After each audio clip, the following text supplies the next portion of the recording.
Hi students, computer class day 4 में आपका स्वागत है। कंप्यूटर ट्रेनिंग कोर्स की इस वीडियो क्लास में हम आपको कंप्यूटर कीबोर्ड की कंप्लीट नॉलेज देंगे, जिसमें हम आपको कीबोर्ड की सभी कीज और उनका क्या यूज़ है या कीबोर्ड का यूज़ कैसे करते हैं, इसकी प्रैक्टिकल नॉलेज आपको इस वीडियो में देने वाले हैं। तो चलिए आपके कीमती समय को बचाते हुए सीधे सीखना शुरू करते हैं। वीडियो में आगे बढ़ने से पहले इजी टेक क्लास को सब्सक्राइब करने के लिए आप सभी का बहुत बहुत धन्यवाद। आप लोगों के बेहतरीन सपोर्ट से हमने चंद दिनों में 150 सब्सक्राइबर्स कंप्लीट कर लिए हैं और हम जल्द ही 1000 का आंकड़ा भी पार कर जाएंगे। So again thank you so much for your incredible support. तो चलिए अब मेन मुद्दे पर आते हैं। देखिए, जब आप MS Word, Excel, PowerPoint और इवन नोटपैड में भी अगर काम करते हैं तो आपको कीबोर्ड का अच्छे से यूज़ करना आना चाहिए। और जब तक आपको नहीं पता होगा कि कौन सी कीबोर्ड की किस लिए यूज़ होती है तो टाइपिंग के समय आपको घबराहट होना बिल्कुल लाजमी है। इसीलिए ये इम्पॉर्टेंट है कि आप पहले कीबोर्ड का यूज़ करना सीखें, क्योंकि आगे आने वाली क्लासेस में जब हम आपको फाइल्स या डॉक्यूमेंट क्रिएट, सेव और एडिट करना सिखाएंगे तो वहाँ पर आपको कीबोर्ड का ज़्यादा यूज़ करना पड़ेगा। तो इसीलिए इस वीडियो को बिल्कुल स्किप मत कीजिए और अंत तक ध्यान से देखिए। अगर आप वीडियो को अच्छे से देखेंगे तो मुझे नहीं लगता कि फिर आपको इन फ्यूचर कीबोर्ड यूज़ करने में कोई दिक्कत होने वाली है। तो ये एक QWERTY लेआउट का कीबोर्ड है। वैसे तो कीबोर्ड कई डिफरेंट लेआउट्स में आते हैं, जैसे QWERTZ एक है, AZERTY एक है, DWORD एक है, ऐसे ही कई और कीबोर्ड लेआउट्स भी हैं। लेकिन इंडिया में मोस्टली आपको QWERTY लेआउट के कीबोर्ड ही मिलेंगे। कैसे पता करेंगे कौन सा कीबोर्ड लेआउट है? तो अगर इसके पहले 6 अल्फ़ाबेट कीज़ को देखें तो वो कुछ इस तरह से है, QWERTY। तो इन वर्ड्स को अगर मिला दें तो बनेगा QWERTY। ऐसे ही हर कीबोर्ड लेआउट का पता आप कर सकते हैं उसके पहले कुछ अल्फ़ाबेट कीज़ को देखकर। तो इस कीबोर्ड में सबसे ऊपर ये कुछ एक्स्ट्रा शॉर्टकट कीज़ है। हालांकि हर कीबोर्ड में ये कीज़ हो ज़रूरी नहीं। जैसे इसमें होम में जाने के लिए है, ये मेल ओपन करने के लिए है, ये वीडियो को पॉज और प्ले करने के लिए है। ऐसे ही इस लाइन में अदर कीज़ है। ये भी हो सकता है आपके कीबोर्ड में ये एक्स्ट्रा शॉर्टकट कीज़ हो ही ना, लेकिन अगर होंगी तो आप उनके साथ में बने साइन को देखकर ये पता लगा सकते हैं कि ये कीज़ किस बारे में है। जैसे इसमें स्पीकर और प्लस का साइन है, इसका मतलब ये वॉल्यूम बढ़ाने के लिए यूज़ होता है। इसमें स्पीकर और माइनस का साइन है तो ये वॉल्यूम को कम करने के लिए यूज़ होता है। ऐसे ही अदर कीज़ के साइन को देखकर आप जान सकते हैं कि उसका क्या यूज़ है। अब इससे नीचे की लाइन में सबसे लेफ्ट कॉर्नर में ये एस्केप की है, जिसके कई यूज़ है, जैसे किसी प्रोसेस को स्टॉप या कैंसिल करने के लिए, फुल स्क्रीन को एग्जिट करने के लिए, या पॉपअप मेन्यू और डायलॉग बॉक्स को क्लोज करने के लिए इसका यूज़ होता है। उसके बाद ये फंक्शन कीज़ है, F1 से F12 तक। इन सभी कीज़ का अपना अलग अलग फंक्शन होता है। फॉर एग्जांपल, आपने कोई प्रोग्राम ओपन किया हुआ है, लेट्स से गूगल क्रोम। अगर आप F1 प्रेस करेंगे तो उसकी हेल्प और सपोर्ट विंडो ओपन हो जाएगी। ऐसे ही कोई भी प्रोग्राम आपने ओपन किया हो, उसके हेल्प सेक्शन को ओपन करने के लिए आप F1 की का यूज़ कर सकते हैं। फिर F2 है, अगर आपको किसी फाइल, फोल्डर या डेस्कटॉप आइकन का नेम चेंज करना है तो आप माउस कर्सर को उस आइटम के ऊपर ले जाकर F2 प्रेस कीजिए। F3 को दबाकर आप करंटली ओपन प्रोग्राम में सर्च फीचर को एक्टिव कर सकते हैं, जिसकी मदद से फिर आप फाइल्स, फोल्डर या फिर एक डॉक्यूमेंट और वेब पेज में किसी स्पेसिफिक वर्ड को ढूंढ सकते हैं। F4 की का यूज़ एक प्रोग्राम से दूसरे प्रोग्राम में डिफरेंट हो सकता है। फॉर एग्जाम्पल, एक्सेल में F4 की को प्रेस करके आप अपने लास्ट एक्शन को जितनी बार चाहे उतनी बार रिपीट कर सकते हैं। इसके अलावा इसका उपयोग दूसरी कीज़ के साथ में भी किया जा सकता है, जैसे Alt + F4 को दबाकर आप करंटली ओपन विंडो को क्लोज कर सकते हैं। फिर है F5, जिसका यूज़ भी अलग अलग प्रोग्राम में डिफरेंट हो सकता है। फॉर एग्जाम्पल, किसी ब्राउज़र में एक वेब पेज को रीलोड या रिफ्रेश करने के लिए आप F5 की प्रेस कर सकते हैं। ऐसे ही MS वर्ड में इससे find and replace window open कर सकते हैं। कहने का मतलब है जिस भी प्रोग्राम को आपने ओपन किया होगा उसके हिसाब से इसका फंक्शन चेंज हो सकता है। फिर है F6, अगर आपने कोई इंटरनेट ब्राउज़र ओपन किया होगा, जैसे ही आप F6 प्रेस करेंगे तो एड्रेस बार में जो भी URL होगा वो सेलेक्ट हो जाएगा, जिसे फिर आप कॉपी कट कर सकते हैं या एड्रेस बार में कुछ और टाइप करके सर्च भी कर सकते हैं।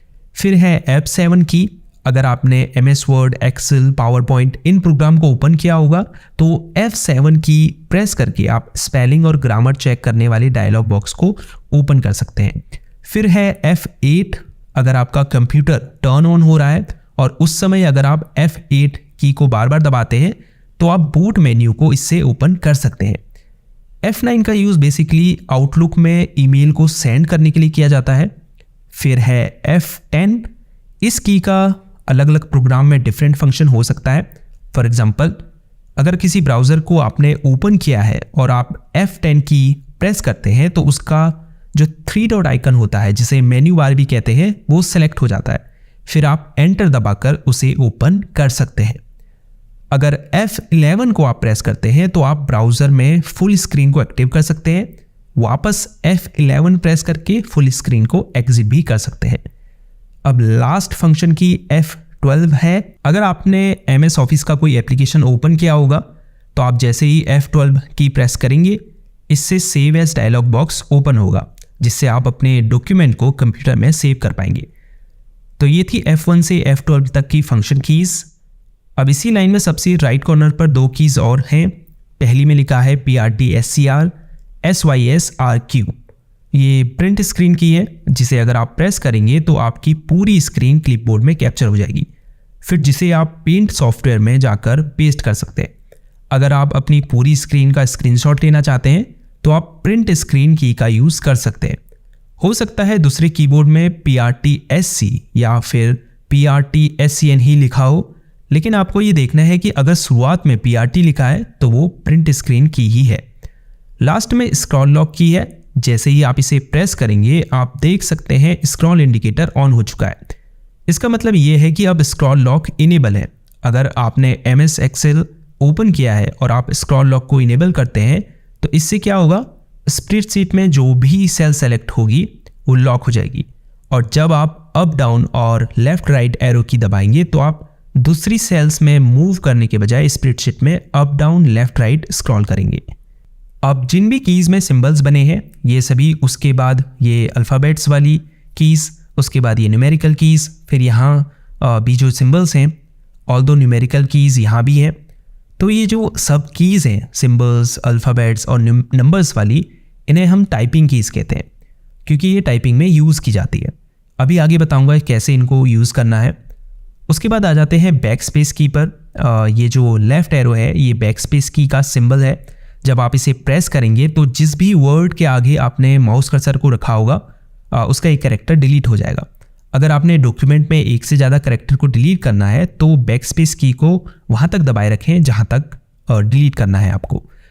इसके नीचे एंटर की है। अगर आप किसी डॉक्यूमेंट में हैं या टेक्स्ट एडिटर में हैं तो एंटर की दबाकर आप पैराग्राफ की नेक्स्ट लाइन में मूव कर सकते हैं। इसके अलावा ओके बटन के रूप में भी आप इसका यूज़ कर सकते हैं। उसके अलावा ये शिफ्ट, कंट्रोल, ऑल्ट इस तरफ भी हैं, कंट्रोल शिफ्ट ऑल्ट। इन्हें मॉडिफायर कीज़ कहा जाता है। ये जो कीज़ है ये हमेशा दूसरी कीज़ के साथ में इस्तेमाल की जाती है, जिन्हें हम शॉर्टकट कीज़ भी कहते हैं। अगर आपको इन सिंबल्स को अपने डॉक्यूमेंट में ऐड करना है जिनमें नंबर्स लिखे हैं, कुछ कीज़ में 2-2 सिंबल्स हैं, अगर आप इन कीज़ को प्रेस करेंगे तो पहला सिंबल तो टाइप हो जाएगा, लेकिन जो इसमें दूसरा सिंबल बना है वो टाइप नहीं होगा। तो इन्हें टाइप करने के लिए फिर आप इन्हें शिफ्ट के साथ दबाएंगे। ऐसे ही अगर ऑल्ट की और F4 की को साथ में दबाएं तो आप करेंटली ओपन विंडो को क्लोज कर पाएंगे। तो ये जो 3 कीज़ हैं, ऑल्ट, कंट्रोल और शिफ्ट, ये हमेशा दूसरी कीज़ के साथ में कॉम्बिनेशन के रूप में यूज़ की जाती हैं। अब ये जो की है जिसमें छोटा सा माउस कर्सर बना हुआ है, इसे आप राइट क्लिक की जगह यूज़ कर सकते हैं। जैसे जब आप राइट क्लिक करते हैं किसी फाइल, फोल्डर, प्रोग्राम या लिंक के ऊपर तो एक पॉपअप मेन्यू ओपन होता है, वैसे ही जब आप इसे प्रेस करेंगे तो एक पॉपअप मेन्यू ओपन होगा। अब लेफ्ट कॉर्नर में कुछ इंपॉर्टेंट कीज़ हैं, जैसे कैप्स लॉक। अगर आप किसी अक्षर या शब्द को कैपिटल लेटर में टाइप करना चाहते हैं तो कैप्स लॉक को प्रेस कीजिए। यहाँ ऊपर अगर आपको कैप्स इंडिकेटर ऑन दिखे, इसका मतलब कैप्स लॉक इनेबल है। कैप्स लॉक की के ठीक ऊपर टैब की है, जिसके कई सारे इस्तेमाल होते हैं। जो कॉमन यूज़ है वो ये है कि जब हम वर्ड में या नोटपैड में होते हैं और स्पेस की प्रेस करते हैं तो माउस कर्सर एक कैरेक्टर आगे मूव होता है, जबकि टैब की को दबाकर आप इसे 4-5 कैरेक्टर आगे मूव कर सकते हैं। अब इस तरफ आ जाते हैं, ये है इंसर्ट की।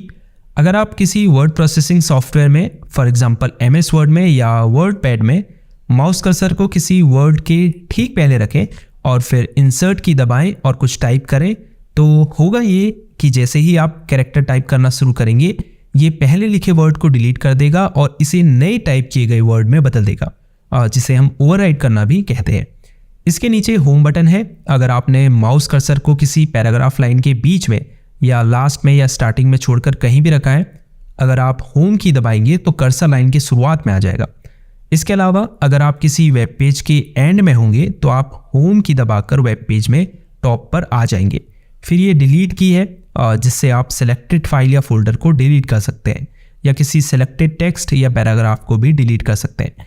इसके अलावा अगर आप किसी वर्ड के पहले कर्सर को रखकर डिलीट की दबाएंगे तो वह वर्ड डिलीट हो जाएगा। फिर ये एंड की है, जिसे दबाकर आप किसी पैराग्राफ लाइन के एंड में कर्सर को ला पाएंगे। इसके अलावा एक वेब पेज के बॉटम में मूव करने के लिए भी आप एंड की का यूज़ कर सकते हैं। ये पेज अप और पेज डाउन की है, जिसे दबाकर आप एक डॉक्यूमेंट या वेब पेज में ऊपर नीचे स्क्रॉल कर सकते हैं। ये नेविगेशन कीज़ हैं, अप डाउन राइट और लेफ्ट। इससे आप पैराग्राफ में ऊपर नीचे दाएं बाएं मूव कर सकते हैं। इसके बाद इधर भी डिलीट और एंटर की है। फिर ये न्यूमेरिकल कीज़ है और फिर ये नंबर लॉक की है। क्योंकि अगर आप देखें तो इन नंबर्स की के दो फंक्शन हैं, जैसे इन पर नंबर भी लिखा है, दूसरा ये नेविगेशन के लिए भी यूज़ होती है। जैसे देख सकते हैं up down left right arrow बने हुए हैं, पेज अप पेज डाउन है, होम और एंड है, मतलब एक ही की के दो फंक्शन हैं। तो अगर आप बिना नम लॉक इनेबल किए इन कीज़ को प्रेस करेंगे तो ये नेविगेशन का काम करेगी, लेकिन अगर आप नम लॉक इनेबल कर देंगे फिर आप नंबर टाइप कर पाएंगे।